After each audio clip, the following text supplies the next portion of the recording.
23 जुलाई को जब इनको स्ट्रोक आया तो एकदम से ये भी इनको भी समझ नहीं आया एक्चुअली हुआ क्या। ये बस इनका राइट साइड पैरालाइज हो गया, मूवमेंट नहीं कर पा रहे थे, एकदम स्ट्रक हो गए थे एक ही पोजीशन पे। और उसके बाद फिर हमें भी नहीं पता चला हुआ क्या। फिर हमने इनको जैसे तैसे बेड पे बिठाया, फिर इनसे पूछते रहे कि हुआ क्या हुआ क्या। ये बस अपना चश्मा को उतार के देख रहे थे कि इनको भी नहीं पता चला एक्चुअली में हुआ क्या है। फिर हम लोगों ने इनका हाथ पैर रब करना स्टार्ट किया कि बीपी हाई हो गया हो तो इसलिए हो रहा हो ऐसा, क्योंकि हमें भी सिम्टम्स नहीं पता होते कि स्ट्रोक के लिए होता क्या है। फिर उसके बाद जब हम पहुँचे हॉस्पिटल, 10 to 15 मिनट्स हमें लगा। मूलचंद हॉस्पिटल हमने पहुँचे तो उधर जाके डॉक्टर ने डायग्नोस करके बताया कि ये स्ट्रोक है।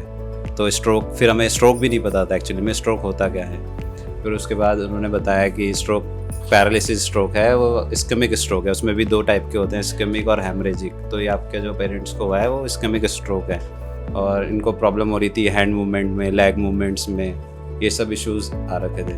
फिर हमने धीरे धीरे पता चला स्ट्रोक के बारे में, डॉक्टर से कंसल्ट किया कि होता क्या है एक्चुअली में। तो उन्होंने सारी चीज़ें बताई। हमने 1 से 1.5 महीने उस हॉस्पिटल में रहे। उस बीच में फिजियो होता था इनका और ये सब प्रोसेस चलते रहते थे। उसके बाद जब वो ठीक होने लगे, थोड़ा सा इम्प्रूवमेंट हुआ, तो उसके बाद हम यहाँ लेके आए।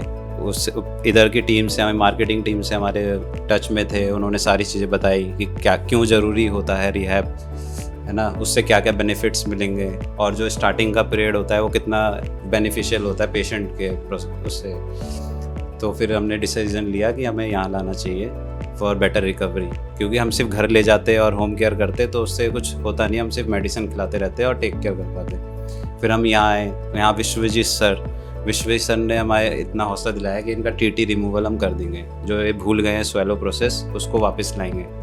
तो उन्होंने अपना पूरा एफर्ट दिया, 100% दिया, 100 से भी क्या 200 दिया उन्होंने। और फटाफट सबसे ज़्यादा पहले रिज़ल्ट हमें विश्वजीत सर ने दिया। उन्होंने टीटी निकाली, राइल्स ट्यूब हटाई, खाना स्टार्ट करा। हमें उसी से ही दिख गया कि इनका अच्छा हो रहा है, बेटरमेंट हो रही है यहाँ पे आके। तो वो एक तरीके से अच्छा डिसीजन था हमारा यहाँ लाना। फिर फिजियो में भी इनकी हैंड मूवमेंट स्टार्ट हुई, लेग मूवमेंट स्टार्ट हुई, अभी अब बैठ पाते हैं अपने आप। नेक कंट्रोल अच्छा हुआ इनका। तो पता चला कि फिजियो और ये सब चीज़ें क्यों ज़रूरी है इनके लिए।